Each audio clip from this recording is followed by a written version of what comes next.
Hello, friend, and welcome to the U-Turn podcast. This is the absolute place for you if you are ready to create a business, a career, a personal brand, or just a life that you are so proud of. And every single week, I'll be bringing you PhDs, subject matter experts, psychology practitioners, business leaders, all onto the show to elevate your success in your work and also your life so that you can leave a legacy, you can amplify your authority, and you can really skyrocket the amount of opportunities that you are creating for yourself in your career, whether you're in corporate or you're a business owner. My name is Ashley Stahl. I'm an international best-selling author of the book U-Turn. Get unstuck, discover your direction, and design your dream career. And most importantly, I'm the CEO of Wise Whisper Agency. I'm a top 100 TEDx speaker on the internet, and it inspired me to start Wise Whisper because my company now has a completely done-for-you process to get your signature talk written and booked on stage. In fact, we've written more than 100 TEDx talks, and we've placed more than 100 clients on stage as speakers for TEDx events. And now I'm on a mission to help every change maker that I know impact millions and share their story. So right now, I'm excited to bring you right into this week's episode.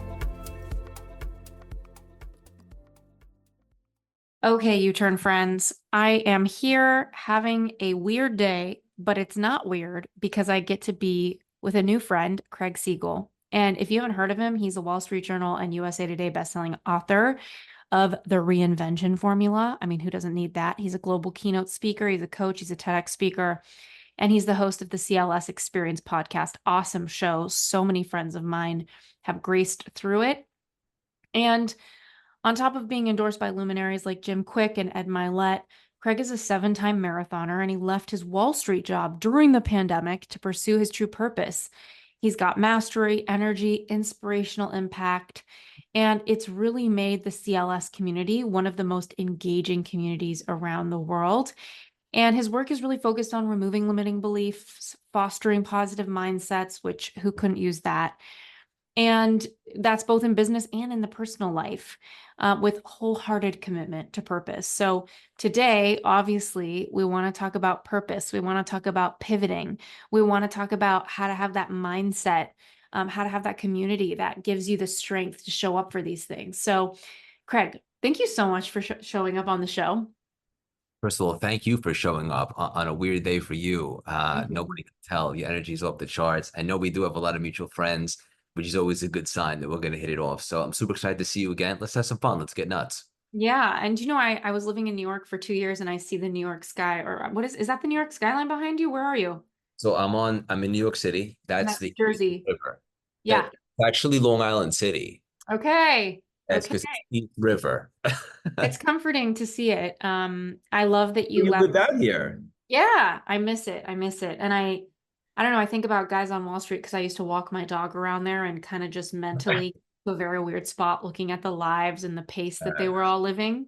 Yeah. Interesting. You were one of those Wall Street dudes. So tell me a little bit, take me to the pandemic where you were like spiritually just not feeling like you were where you're supposed to be. Like, take me into that moment. Yeah. Please don't bring me back. No, if you insist. So it's funny because as you were saying that, I was really connecting to what you were saying. And it feels like a lifetime ago, even though it was only 4 years ago.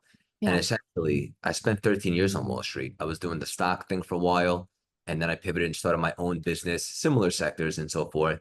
And while it was lucrative, and at that season of my life, I was achieving success, and I put that in quotations because I think everybody has a different definition of success. And back then, for me, I was really motivated by money and status and stuff like that. I was a little bit more unenlightened, if you will. And ultimately, at some point, I was no longer in alignment with that arena. And I always knew that I was here for something more. I believe we all are. And I wanted to identify what my purpose was and share my unique gifts with the world. And Wall Street had kind of run its course for me, and I don't regret a thing. I learned so much there, had a lot of fun, and met a lot of great people. But ultimately, before I pivoted, I found myself in a very dark place right before the pandemic. I'm sure your listeners can relate to this. You begin to get burnt out typically when you're out of alignment, when you're constantly doing something that you don't really want to do. And that's how I felt. And even though I had my own business, it's like my soul was contracting as opposed to expanding. Mm, And so I feel like I was a little depressed. I was drinking a little bit more than I'd like to admit, but I didn't stay there long. I was looking to kind of find myself and take some uncomfortable action. And I started running. mm, I'd been a runner before, always liked to lift weights. And I kind of became addicted to running marathons and started running them fast. And although I wasn't looking to become a professional runner, that was kind of the thing that led to the thing because mm, I started to have those transformations and really start to believe that you don't necessarily need to have a ton of experience in something to be successful. And so fast forward the pandemic, just like everybody else, a global awakening. And for me, I looked at this as an historic opportunity to reassess. If mm, not now, then when? And I really got quiet probably for the first time in my life, and I really connected. I removed all the personalities, the judgment, the BS, and I really just connected to my essence. And that's when I began to receive the downloads, mm. divine intervention, if you will. And I had been obsessed with personal development 15 years. I just didn't think I was worthy of turning that into a career. And I put together some strategy business stuff, which I'm sure we'll get to in a little bit, put together a very intentional strategic plan, started putting myself out there, putting out content. And over the last 3.5 years, the brand has exploded, speaking all over the world. One of the top podcasts on the planet, will share a best-selling book, all the things. Wasn't only a career reinvention, getting married next month, which is great. So engagement, the whole thing. Left Wall Street for good and finally found my calling. And now I'm able to share my gifts with the world, help a lot of people, make a lot of money, and just have a lot of fun. Okay, so I imagine somebody's listening thinking like, wow, I want to be in his shoes in 4 years or 1 year or whatever have you. Can you talk to us a little bit about how you're helping people now? And I love that you own making a lot of money. And I feel like, I hate to say this, but I feel like my friends who are men have a easier time being like, I'm making a lot of money and having a great time. A lot of my friends are like, oh, I'm making a lot of impact and I love what I do. And there's like this shame of really owning the financial side of the success. Can you tell me a little bit about like where are you monetizing your business for people who are trying to get inspiration from a corporate career to even picturing the kind of business model that you stepped into? Yeah. First of all, I agree with you. Look, my sole motivation is to help and to share. But the byproduct of that and doing a really good job of it is unapologetically making a lot of money. And when good people with the right consciousness can make a lot of money, they can do even more with it and share and so forth. So that should absolutely be part of the plan, just not the main focus. Mm, And I believe when you're really passionate about something and you're excited about it, you'll create opportunities to monetize no problem. And mm, so when I started this, just to be clear, to give your audience and community a little bit of context, I had no connections. I had no following. I had 300 Instagram followers and any celebrity friends, but I felt very, very connected to this. So I created, and I talk about this a lot in the book, a 10-lane highway. My thought process was, I want to do this in some capacity for the rest of my life. I want it to be very sustainable. I don't want to rely upon one thing. Let's build out 10 lanes. So some of the lanes consisted of coaching, speaking, TED Talk, podcast, book deal, community, and so forth. And then I reverse engineered it. I said, well, what's step one? Let's start putting out content and branding ourselves, building a personal brand. And so all the lanes of the highway that I just named are monetized. And in addition to that, because of the momentum and the strategic collaborations, now there are so many other ways to monetize it I didn't even necessarily see coming that weren't on the whiteboard. For example, companies that want to partner with us, sponsor us, feature us in different capacities and so forth. So the opportunities are endless. But I do think it's important before you get going to think about, I love this. This is a passion of mine, but how can I also turn it into a business? Okay, I love that you the way you see things. Like it's kind of like guerrilla marketing. It's like let's be omnipresent. Let's hit this channel up. Let's hit this channel up. Let's hit this channel up. Let's go across the board. Um, I see it that way too. It also takes a lot of energy to not just hit all of those. And again, you're 4 years out from Wall Street, so it's you've put the time in. It's like layer cake, right? You build one layer, you build the next layer. But how did you get started in even approaching those things? Because I know a lot of people, I mean, my company, we help people write and book their signature talk. We've written more than 100 TEDx talks with people for, for clients. Um, I understand the personal branding game, but I know a lot of people don't have experience with that, right? Like it's a level of mastery for me I've developed over a decade or whatever. How did you just kind of go straight into it? How did you approach all of these spigots of personal brand and marketing one by one? Yeah, so first and foremost, I think it's very important for everybody to identify what their purpose is. And when we did our TED Talk, I was doing a lot of research and data. I wanted to back it up with facts. And something I learned was that only 20% of Americans find purpose in the work that they do. Just wanted to give your listeners a second to comprehend that. That's pretty alarming. That means 8 out of 10 people don't really like their job. And I was one of those cats for a few years. Probably sitting on Wall Street a little bit longer than maybe I should have, but like it wouldn't have changed a thing. But the bottom line is, I just want to be crystal clear for everybody. You should unapologetically and absolutely yearn and desire to have it all in life. That is the career that sets your soul on fire, the finances, the relationships, the fulfillment, the athletics, anything that you desire, you should have. You shouldn't have to compromise, right? It's not like, oh, this job pays the bills, but I don't really like it, but it pays, so I'll just settle. No, anything that you really desire to do that you can help people with or that you're passionate about, there are opportunities to monetize. So when I started, I didn't have a brand, I didn't have anything. First and foremost, when I thought about like, what is this? What could this be? I think really big. It's one of my superpowers, and I encourage everybody to, because playing small is canceled. And I just thought like, I want to be kind of like the Apple of personal development, like sleek, expensive, classy, and high credibility. And so I really wanted to help so many people. And so when I started to break that down, you mentioned layer cake, like, all right, well, what are the different arenas that I could help people in?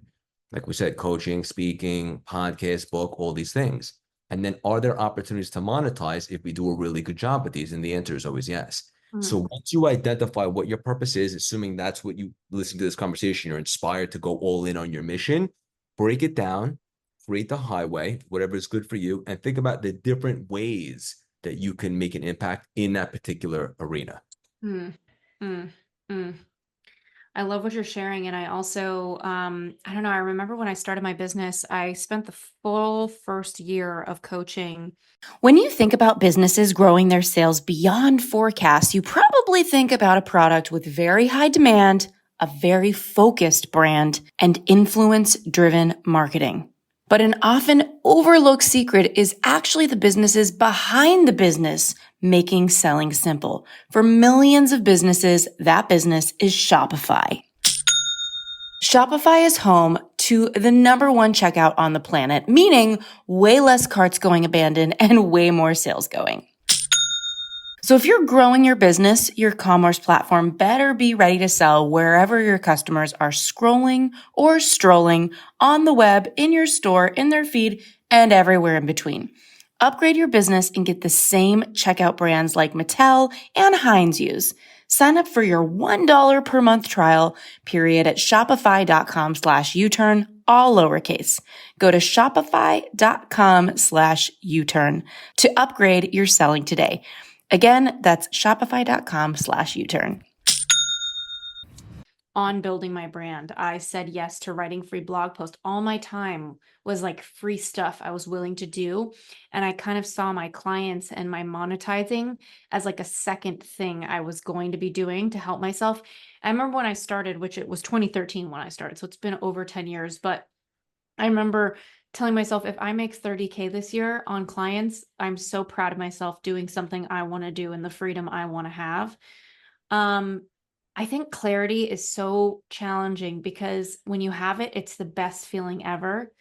And it's so malleable. That's the thing about mindset coaching, right? Like we can coach our mindsets into a strong, momentous place, but then we also can become malleable and kind of take a step away from what we thought. So how do you keep your mindset in momentum? And what are some of the biggest things that you have used to get clarity or that you would recommend we all get clarity and keep that momentum going? Yeah, I love all this, and I couldn't agree more. You know, when you're on fire for life and your mindset is strong, there's really nothing that you can't do. And Yeah. then on the flip side, let's say that you're not very stimulated right now, you don't have clarity, and all of a sudden you wake up, it's very tough to get super excited. because you can't really hit a target that you can't see. So while I'm a big believer in that clarity follows action, in other words, you got to try some things and not be afraid to take messy action, see what sticks. I also think it's a good idea to get clear on where you want to go, the path, the vision. It doesn't have to be all laid out, but there's got to be something for us to try and so forth. And then once you begin to do a couple things that you agreed to do, all of a sudden you start to get momentum and excited. Just say you wake up on Monday and you're like, yeah, I'm going to reach out to a couple people that I think might have a problem that I can solve. And you just reach out. All of a sudden you do what you say you're going to do. Whatever the conversation goes, whether they sign up with you or they say, I know someone that can, or I'm not interested right now. Thanks for calling. Now all of a sudden you have momentum. The wind's at your back. You made a couple moves. You put yourself out there. And when you awaken that desire in you, all of a sudden, I don't know how spiritual you want to get today. I don't know if your listeners have Let's an do it. appetite for that. Let's do it. So I believe in creator. I'm sure everyone else here might have quantum, whatever your thing is. If Mhm. there's something bigger than us, if you're spiritual, to me, that just means that you believe there's something else going on here beyond our logic, which I think that's just physics, Yeah. right? And so once you set the energy of awakening your desire and putting yourself out there and trying some new things, now you awaken the desire for surprise support, blessings, miracles, something Mm. to open up the doors for you. Someone reaches out to you that you didn't see coming. Hey, I heard you doing this. Can you help me? Or, hey, we need someone. Someone just dropped out. Can we hire you for this? That is the byproduct of you beginning to take messy action and put yourself out there and awaken your desire. Mm. I want to get into that because there's something powerful, and I can hear that you have this gift. I have this gift. I'm not on my A game today, as I told everybody, which maybe I shouldn't even own that because it's a mindset thing to keep identifying with that. You're on But fire and you're doing great. thank you. I do think one of the most powerful things that sometimes it's hard for me to put voice to and find the right words to describe is we live in a world where there's so much content. We live in a world where there's so many tips. We live in a world where there's so many resources. But the thing a lot of people that are struggling with clarity are actually struggling with is connection. When you don't feel connected to yourself, to what you're doing, it's very hard to feel clarity. And it's like disconnect kind of begets more disconnect. And there's something that happens when we can help people. And I've done this as a practitioner and I can hear it on you. You know how to do it, where you can get people, for lack of a better term, into the vibration, into the frequency of who they are, into the frequency of how they feel, into the frequency of possibility. And when you feel that sunshine coming down on you of possibility, of best self, of good vibrations, it's like you feel so unstoppable. I have had moments in business, Craig, where I feel, and I have felt this a lot with my business, my agency, like we are unstoppable. I have the best team I've ever had in my life. I can't believe I get to work with the people I get to work with. The writers that are helping edit and work with these TED Talks with clients are just so, I mean, they've written shows like Lizzie McGuire or The New Girl, like shows I grew up with. And I feel the sun coming down on me. But then I also have days where maybe the ads stop working. I talked to you before we started recording about legal stuff, right? Like whenever you play a big game, people come, people come. It's just part of the game. I don't think it's a limiting belief, right? So how do we stay in the channel of those good vibrations? How do we get back into the channel? What's your take on that? What an unbelievable question. So I'm going to give you guys a lot of practical right now and marry that with some spiritual. Okay. Yes. So 3 questions I would encourage everybody to write down and also ask yourself often. Number one, what can I choose now? There's always a choice. And more than likely, if you're in a disempowering mindset or disempowering thoughts or limiting beliefs, it's because you chose that. So what can I choose now? Number two, what can I be now? And number three, what's possible that I've never considered before?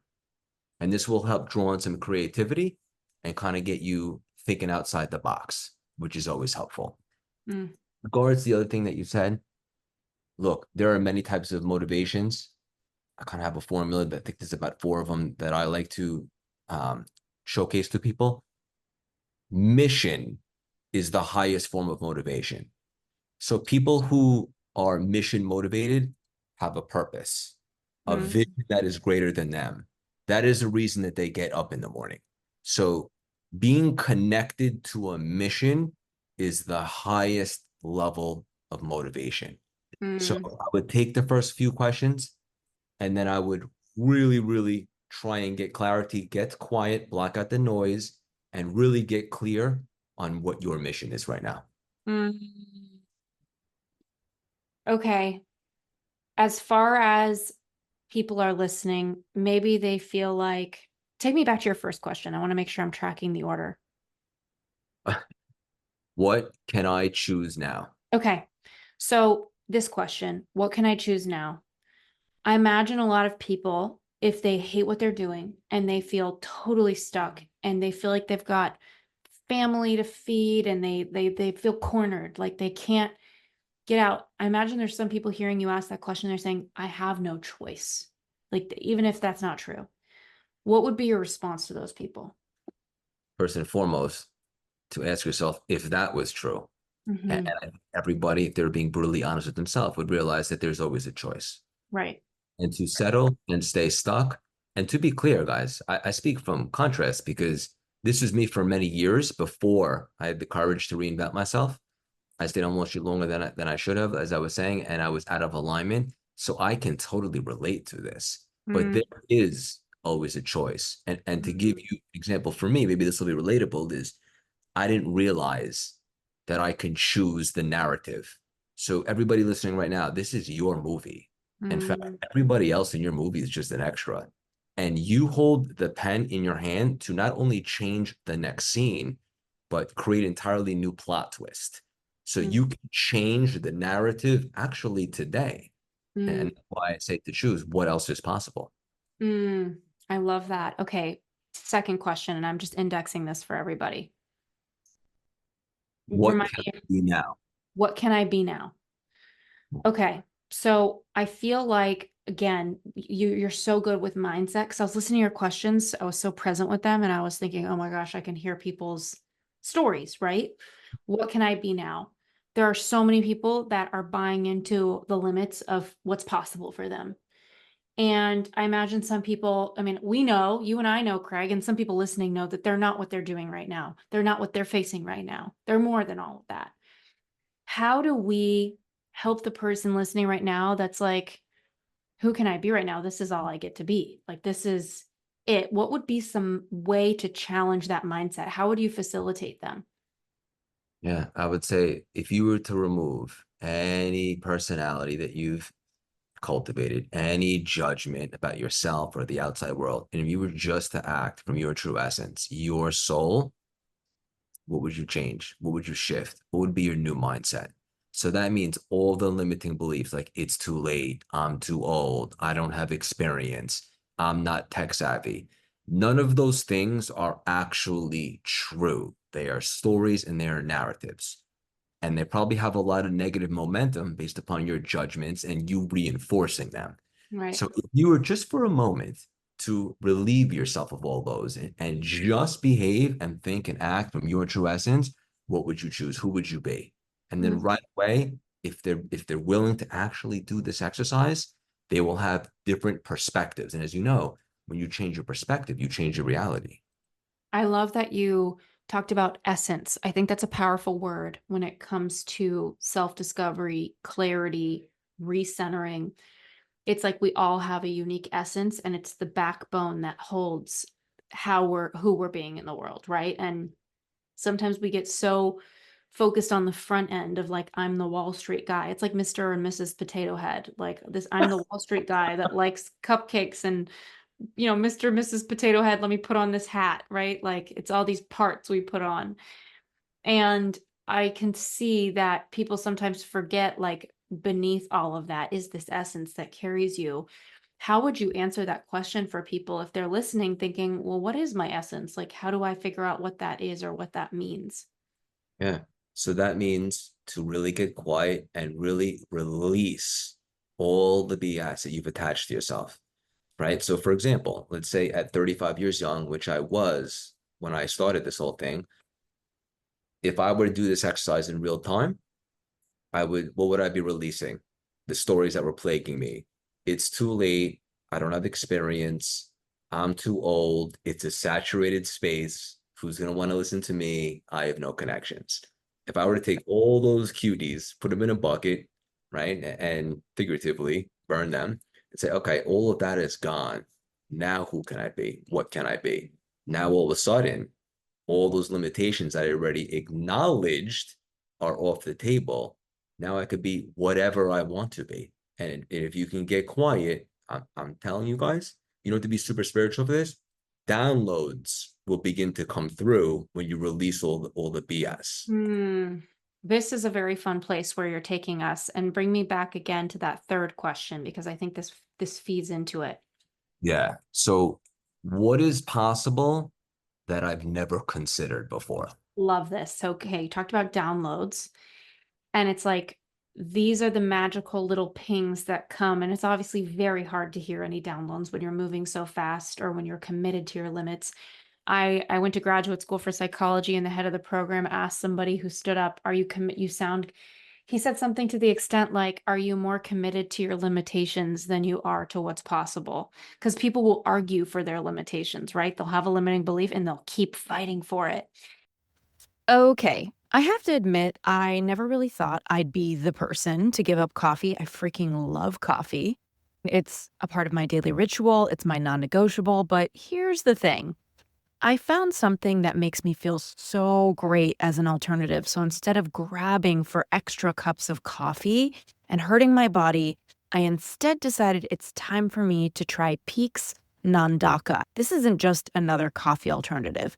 It's really a body upgrade, and I've been loving it. No crashes, no slumps, just clear, focused, calm energy. So why is Nandaka so special? Well, unlike a lot of other mushroom coffees, Nandaka is made with 100% fruiting body mushrooms, the part that's really packed with those powerful compounds that support your energy, your focus, your longevity. And it's not just mushrooms, it's crafted with ceremonial grade cacao, fermented probiotic teas, and adaptogenic herbs to really fuel your body and your mind. So if you're feeling tired of being wired or up and down with the roller coasters of coffee, you really have to try Nandaka. Right now, Peak is generously offering us 20% off for life and a free starter kit with your purchase. So that's a rechargeable frother and a glass beaker so that you can make the perfect cup every time. Go to peaklife.com/uterm. That's PIQUELIFE.com/uturn. This is an exclusive offer just for you guys listening to the U-Turn podcast, and Peak backs it up with a 90-day money-back guarantee so you can try it out risk-free. There's a reason why this company has more than 15,000 five-star reviews. Trust me, your energy, your gut, and your future self will thank you. And when we fight with those parts, it's like we're fighting with a wound, and we're not really with somebody's full true self, right? And maybe who somebody is to us is their wounds, and it's not healthy for us to keep being with somebody. It's not like we're going to spiritually bypass somebody who's projecting a bunch at you and say, that's not your true self. But I do think a lot of us are in our wounds, and it's really hard to get downloads from those. So how do you go about getting downloads for yourself, and how has that shown up in your business success? Like, what are some examples for people to kind of put that into practice? Couldn't love this more. And I want to acknowledge you for what you just said. Look, it's so true. You have to own your you have to heal from the inside to be able to own this stuff and speak with it from the right consciousness, help yourself and help the world. And if you're not healed, like I see a lot of people, especially on social media these days, it's become so trendy to be so vulnerable, Yeah. right? And while I do think vulnerability is a beautiful thing and authenticity, if you don't own your stuff first and you're just putting your stuff out there, that's going to come back to bite you in the butt, right? You have to own this stuff first and foremost. And if you don't, it's true what you said. You're always going to be plagued by those other limiting beliefs, those stories that you tell yourself, the trauma that you might have experienced, right? And also, like healing is a lifelong transformation. It's not like, oh, I'm going to therapy tomorrow, I'm all set. But you got to work through this stuff and at least identify what it is and have the willingness to work through it. In regards to the spirituality in business, look, I can get practical all day. And I was a big mindset guy through and through for probably 2 decades, and I love it. And I'm all about my grind, and I got to where I was. Then I started considering that there's got to be a better way, right? And so when you tap into what we talked about before, just if you guys just believe that there's something else going on here beyond our logic, that means that we are all energy. And that's just that. Einstein said that, like, this isn't a philosophy, this is physics. Every thought, right? So you're always manifesting and creating with every single thought, every single belief. Everything happens twice. First in your mind, and then in the reality. And so the best way to manifest things and bring things into your life, whether it's business, personal, or whatever, is once you have an idea and you put yourself in a situation to get downloads, the best way to do that is to get really quiet and allow them to come through, is to act on it within the first couple of days. Doesn't have to be perfect. But I know people that like they have an idea and they're waiting 6 to 9 months just to work on a logo or to get some swag, right? And get some merch. And it's like what you're doing right there is just delaying the manifestation. So put yourself in a situation, whether that's praying, connecting, meditating. Sure, everybody has a practice. For me, like on my runs, that's kind of like a moving meditation. I also take every single day to connect before I get the day started, just to charge up. You'll get the downloads 100% if you're willing to put in the work. And then you got to act on them. You got to put a plan together, and you have to take messy action, because that's what the universe wants to see. It goes back to awakening that desire. Don't delay that. Otherwise, you'll delay the manifestations. Okay, I think a lot about when I've gotten my best downloads, and I know a lot of people will say on a podcast, like, if you're working too much, you don't get your downloads. That's why shower thoughts are a thing. We have a lot of clients we're helping brainstorm their TEDx talks, and we get a lot of shower thought emails. So I know that this is a thing. What have you done in your life where you felt like this thing has brought me more downloads than anything else, and I wish that everybody would try this thing or weave this thing into their life? Yeah, this is very interesting. So, two things that come to mind, and I just want to be responsible. I don't want to put this on anybody, but you asked me what worked for me. So number one for me is running. I think it's a more of a metaphor for some sort of exercise for everybody listening. Whatever your thing is when you're in a situation where you kind of block out the world and just connect and move your body, it accelerates the downloads coming through. So when I'm running, it's like the channel has no blockage. It's just a straight channel, me and creator, best ideas. Sometimes it's annoying because I have to pull over and write it down on my phone because I don't want to forget it, but it's a good prompt to have. Mm. The second thing that I did is about a year and a half ago, when I was having a lot of success with my CLS stuff and it was blowing up and it was making money and I was engaged, there was still a void. And I really wanted to go deeper. And I'm a big believer in that. If you want to go higher, you got to go deeper. And so I started taking a class at the Kabbalah Center here in New Oh, York City. beautiful. And I just fell in love with it. And then really formed a close relationship with my teacher. He's now my one-on-one spiritual advisor. I think everybody should have multiple advisors in different areas. And I've just gotten so deep with that. And to be clear, I'm not saying everyone should sign up for Kabbalah today. But what I am saying is find something. Before that, I was more of a spiritual shopper. I used to take like different concepts, ideas, and philosophies that I like from different religions, just make them my own. I really gravitated towards this. It's basically the blueprint for the human soul, and it showed me how to really achieve the one thing I think everybody's looking for, which is fulfillment, right? Mm. It's not just money or things or status or relationship. There's more to the world. There's more as to why we're here. And so I've been able to really go deeper and take in the unique gifts that were given to me, because I don't believe that they're ours. I believe they were Mm. given to us. We're just a manager of them, and Mhm. how to really share them and do it from the right consciousness with no agenda, not needing recognition and so forth. And when you operate from that system, miracles and blessings just begin to open up. So that's what's worked for me. I would invite everybody to test it out, but obviously do what's good for you. Right. Very fair disclaimer on a podcast to be like, Kabbalah's my thing. It doesn't have to be your thing. Like, I feel like that's just the content game. I love how much you were met by the universe in your creation. And we've talked a lot about the mystical, the reflective, the downloads. I want to get into the practical, tactical before we go anywhere and close out today. Can you tell me a little bit, like, what was that one moment where you went from Wall Street guy who's like leaving to like money is coming in on this thing? What was the big thing you did that moved the needle? Was it a funnel? Can we talk a little bit about that? I want to give people inspiration on the practical and tactical. Love it. So first and foremost, I want to just give you guys an emotional, spiritual, and kind of mindset shift that I had to make. So when the pandemic or the lockdown first began, and I shut down my office for what I thought would be 2 weeks, that was when it really hit me because I had stopped going 200 miles an hour for the first time, and I realized how miserable I had been. And I would encourage everybody to take time and reassess and do it sooner than I did. And my biggest fear at that moment was that lockdown would end and I would have to go back.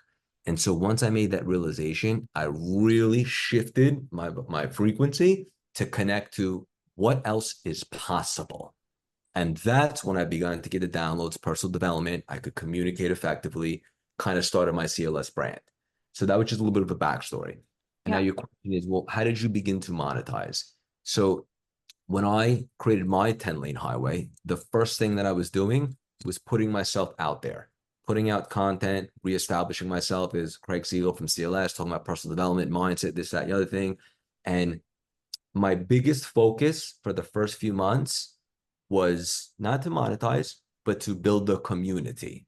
Mm. And I think there's a big difference between a community and an audience. I think an audience is more like one to many, and a community is very engaging. In other words, if you leave the room, the community is still interacting. It's very intimate. It's beautiful. And so I was putting myself out there relentlessly. I was going into audiences or lookalike groups that I thought would be similar to what I was doing. And I was introducing myself. I was becoming the virtual life of the party. And I would create my own community and I would just focus on adding value. Wasn't looking for anything in return. And after that started to compound and build, I started teasing, creating that Hollywood hype that I was going to be opening up my doors for coaching. Mm. And I was doing this about a month before. I don't have any pressure. I just say if you guys like the value that I've been providing and you like to go a little bit deeper on some of these topics, just letting you know I'm opening up my doors. And because I made such a focus first on building the community, that by the time I had an offer to the world, there was already a ton of people that were already interested. I think that's a big misconception for people that are entrepreneurs and putting a personal brand out there. Have some people first, right? Date your audience for a little bit. And so I did that. And then I'll never forget 25 people sign up for one-on-one coaching, which I would never suggest. I was so humbled that people wanted to work with me and do business. And then I started to be able to work smarter, scale the group programs, this, that, and the other thing. I still do one-on-one, much more selective. And I never look back. But a couple things to take from there are build a community for whatever it is that you're doing. And also focus on adding value first. And if you do that and you date your audience, by the time you're able to offer anything, there will be people baked in and you will not hear crickets. Mm. Okay, this has been so wonderful. And I'm a marketing nerd, so I want to learn my final question. What is the best thing you've done for your lead generation? What do you think is the thing that is working best for your marketing? Is it paid ads? Is it TED Talks? What do you feel like is really seeing the magic happen or making the magic happen outside of your content and the inspiration you bring? You know what's interesting? So we're about 3.5 years into this, and when I tell people this, they're shocked. Everything has been organic up until this point. We haven't even gone into like a big budget for marketing and ad stuff like that. Now, to be clear, to be, radically honest, that is something that we're now, after all this time, looking into because, what got us here is now what's going to get us there. And I want to help many more people and continue to scale and so forth. For me, I think it's very important in the beginning of anyone introducing themselves, their product or service to the world, is to really build that community because then you allow people to really have an opportunity to know you, to connect with you. And then Mm. from there, let's scale, run ads, and all that stuff. And so the best thing that I ever did was really build a loyal and engaging community that will sell for you. And that's Mm. been the best thing I've done for marketers, really not just go the extra mile, but the empty mile where it's never crowded and really pour into people and build that. Then you can launch anything you want. I love that so much. It's been so wonderful to be around an energy of possibility. If anybody's listening and maybe they feel a little opening, but they still feel this sense of like life is going downhill and maybe nothing is possible for me, what would your final message be for them listening? Ask yourself, what else is possible? So if you're going down that hill, it's because you have a lot of momentum regarding negative thoughts or disempowering. For you to shed yourself and remove yourself, all of that, what else is possible? And just like that, change your perspective and you can begin to cultivate positive momentum. And as you know, when you're coming from that energetic place, there's no limits. Thank you so much. Where can everybody find you? Yeah, first of all, thank you. I know that you got a lot on your plate, and I'm super happy that we got to make this work. It was an awesome conversation. Yeah. For all your listeners, anywhere you listen to podcasts, the CLS Experience, anywhere on social media, at Craig Siegel _CLS, anywhere you buy books, the Reinvention Formula. And if you like free, inspirational, spiritual, and business nuggets throughout the week, you can join our texting community. Just text 917-634-3796. Text me the word Ashley so that I know that you heard it here. Awesome. Thank you so much. Thank you.